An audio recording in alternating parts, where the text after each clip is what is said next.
Hello po sa lahat ng mga Filipino, Luzon, Visayas, Mindanao, at Sabah. Mabuhay po tayong lahat. Ngayon po ay trending na naman ang pandaraya nitong kultong dilaw na gobyerno. Umpisahan po natin, okay? Ngayon po, ang nangyayari po dito, dinadaya nila si Bongbong Marcos.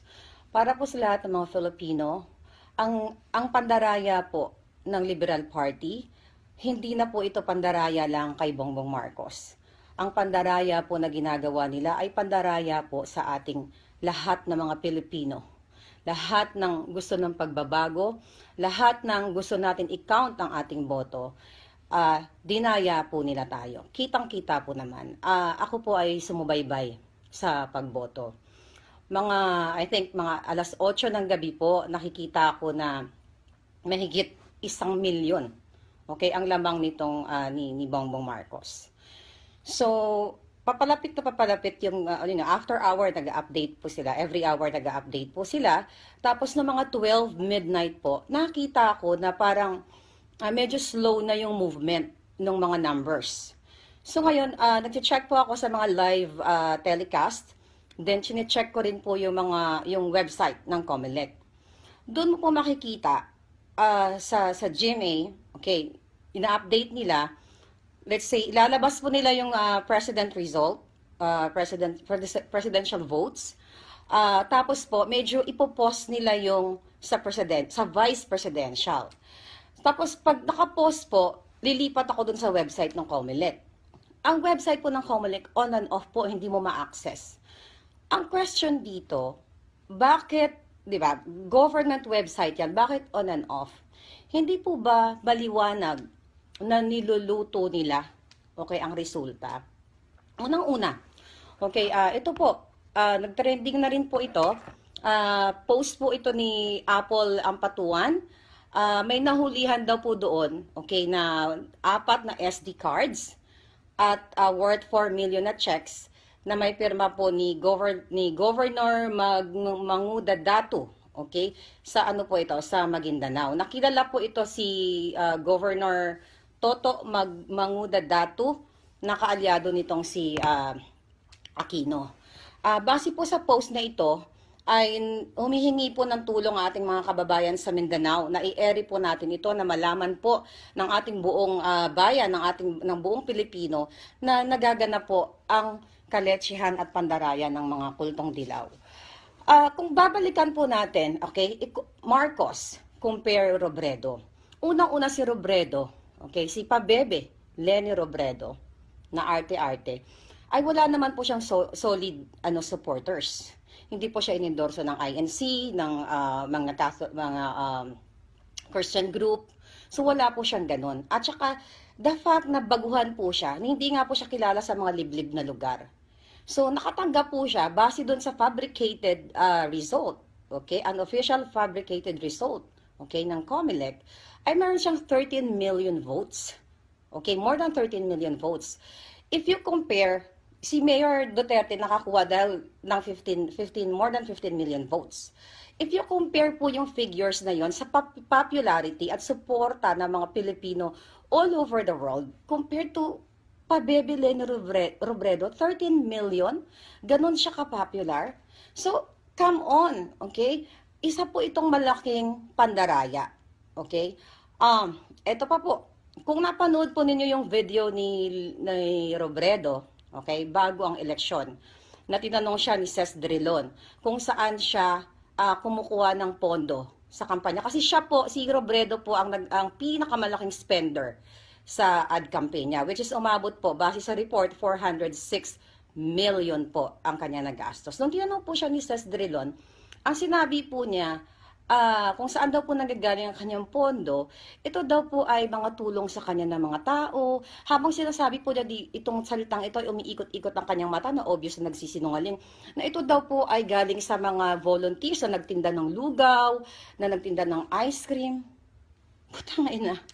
Sa inyo po, sino sa inyo nagtinda ng lugaw for a couple of months, let's say kahit 1 taon, lugaw dyan sa kanto at saka ice cream, na kumita ng milyon-milyon. Okay? ito po dialogue na ito ay kitang-kita po na sinungaling na ang babaeng ito. Okay, napakasinungaling po. Another issue, okay, yung tungkol sa Pandaraya po. So pinipigil pa rin ng mga kultong dilaw yung transmission ng votes. Okay? Sa North, marami pong nagdi-trending na po 'yan na ayaw po nilang i-release. At ano pa ba, yung sa Novotel, 'di ba? May issue po diyan sa Novotel na nagkaroon ng dayaan diyan. Sino ba ang may-ari ng Novotel na 'yan? 'Di ba si Corimar Rojas? So ito pong mga datos na ito, mga reports na ito, kitang-kita po natin bilang ordinaryong mamamayan na harapan po tayong niloloko. Again, hindi na po ito laban ni Bongbong Marcos. Laban na po ito ng ating bayan, ng tayo mga Pilipino. Laban po natin to kahit na sino po ang sinuportahan ninyo, Cayetano, kung sino pa mga vice presidential ninyo, hindi na po nila laban to. Laban po natin to para sa katotohanan at tapat na eleksyon. Okay? Actually, sa ano po sa OFWs, ang matunog pong pangalan, si Marcos at si Cayetano. Yung mga Duterte supporters, ang bagsak lang po niyan, it's either Marcos or Cayetano. Yun po yung katotohanan. Hindi po nila iboboto si Robredo. Okay? Duterte, Marcos, and Cayetano, solid po yan. Yan ang dalawang vice presidential na yan. Ano pa ba? Ayun, on and off yung Comelec website. At meron pa po yung pagbabaliktad ng boto. Okay? Meron po dito na, okay, pinakita po dito na binaliktad yung boto. Okay, ito po ha, i-check ko. So, base doon sa lumabas sa Channel 2 at Channel 7, ang lumabas po dito as of May 10, 4:40 a.m. Sa TV po ito, okay? Ang lumabas po is, ang boto ni Robredo is 12,993,399. Pero po, base sa elections.org, okay, .ph, ang boto na po na nakuha ni Robredo ay boto po yun ni Bongbong Marcos. So nagkaroon po ng baliktaran na naman ito. Ito po ay harap-harapang panggagago sa atin. Okay? Papayag ba tayong gagaguhin na lang ng mga tarantadong Liberal Party na ito, ng gobyernong Aquino? Okay? At ang plano po nila is, tignan mo ngayon na, ang plano po nila, kaya nila pilit sinisiksik si Robredo, for sure, karamihan po sa inyo na nanonood na meron po silang plano na sasampahan nila ng kaso si Mayor Duterte. Gagawa sila ng paraan para ma-impeach si Mayor Duterte. And with that, pag nagawa po nila, and I hope hindi po sila magtatagumpay sa katarantaduhang ito, si Robredo ang ipapasok nila. So kultong dilaw na naman po tayo, 6 na taon na naman po tayo magmumura dahil sa mga kapalpakan ng gobyernong ito. So, ayun po. So yun lang po yung mga nakakalungkot na pangyayari dito sa ating gobyerno. Harap-harapan po. Ang absentee votes po hindi pa po na ita-transmit, which is Marcos and Cayetano lang dapat ang malakas na pangalan diyan.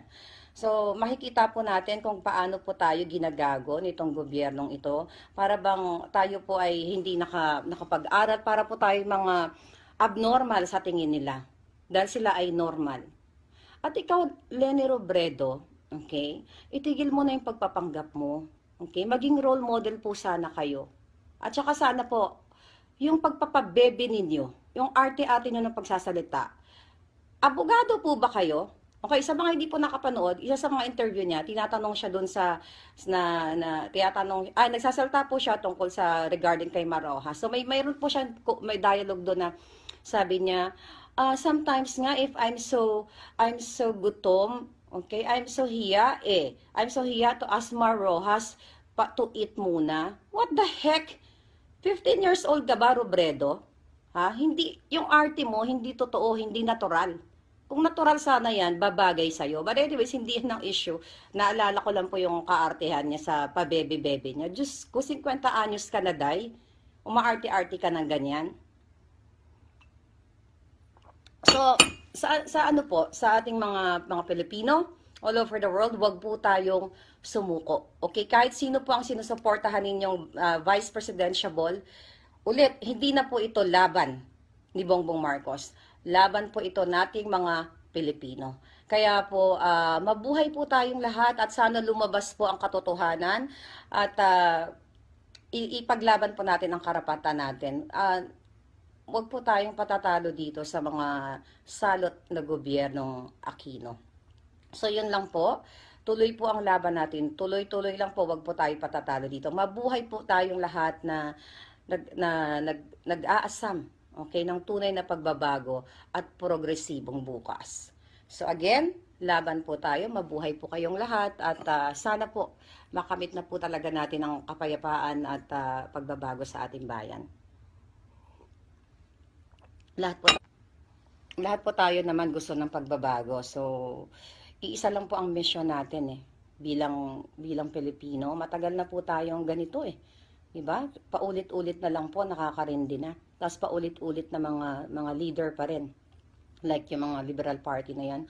Okay lang sana kung maganda yung ginagawa nila sa bayan natin Diba? Ako personally, I don't care kung anong apelyedo ang maglilingkod sa atin. As long as tapat at hindi po tayo ginagago.